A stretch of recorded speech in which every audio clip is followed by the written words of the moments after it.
Daniel Jones, a quarterback with promise, athleticism, and a cannon for an arm, drafted 6th overall in 2019 by the New York Giants. He was supposed to be their next franchise quarterback, but now, after the Giants are yet again rebuilding, fans are left wondering, did the Giants fail Daniel Jones? Let's take a closer look. Look at the timeline of events that led us here.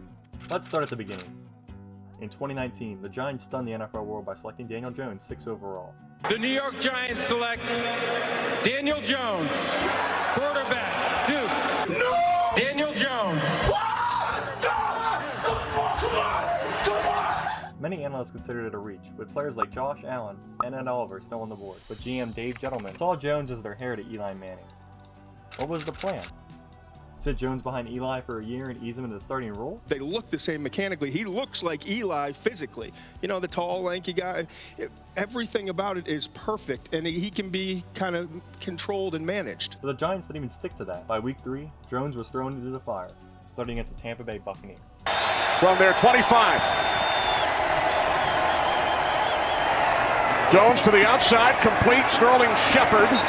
Jones delivered. With 4 total touchdowns and a game-winning drive, Giants fans were hopeful, but cracks in the foundation were already showing. Jones steps up, takes off, he's in! Touchdown!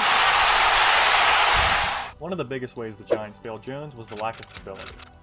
In his just first 4 seasons, Jones had 3 head coaches and 4 offensive coordinators. Each coach brought a new playbook, new terminology, and new expectations.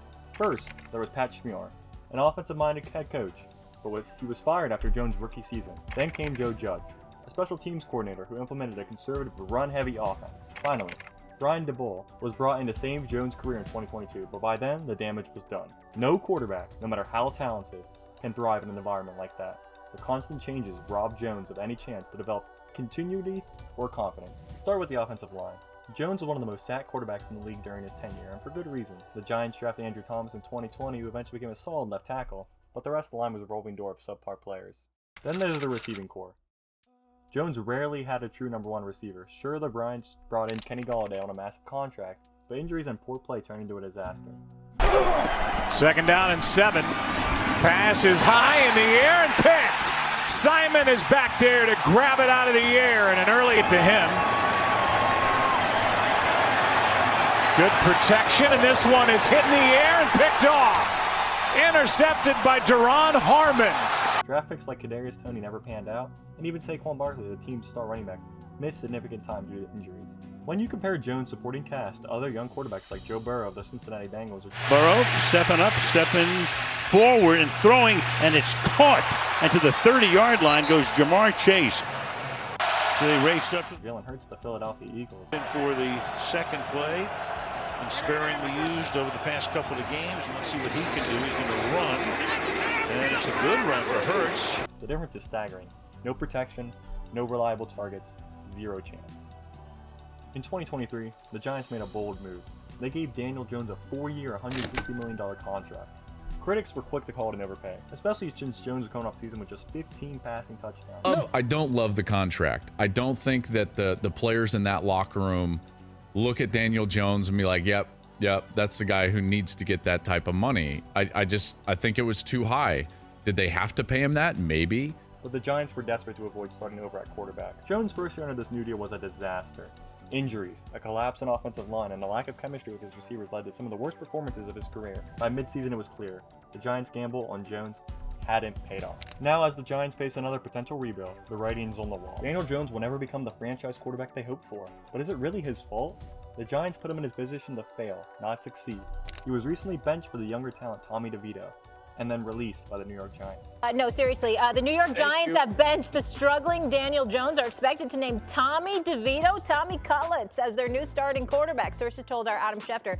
The change at QB comes 1 week after coach Brian Daboll said the last place Giants would evaluate their situation at this position.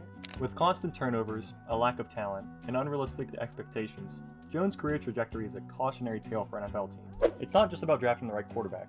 It's about building the right environment for them to thrive. Hey, this is future me jumping in here. During this recording and at the end of the video, Daniel Jones did sign with the Minnesota Vikings. I am well aware. I promised the people that would correct me in the comments. I do generally think it's a good fit and exactly what Daniel Jones needs. He joins that now considerably good quarterback room with Darnold and McCarthy. Also, while I have you guys here, thank you so much for the support on the past videos. It's deeply appreciated. and notice. I hope that support continues on all these future videos from me. Let's get back to the actual edited video. Happy Thanksgiving, everybody. Excited to be here, excited to be a Minnesota Viking. Awesome opportunity. Just looking to help out and be a part of this team. Got some great momentum going, and just want to help out in any way I can. So thrilled to be here, awesome opportunity. Excited to be a Viking. So what's next for Daniel Jones? Will he find a new NFL team to call home, or will he fade off into the sunset as many other quarterbacks like him have before?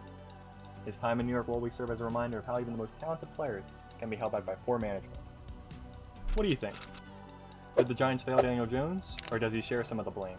Let us know down in the comments below. Don't forget to like, share, subscribe for more NFL breakdown from me.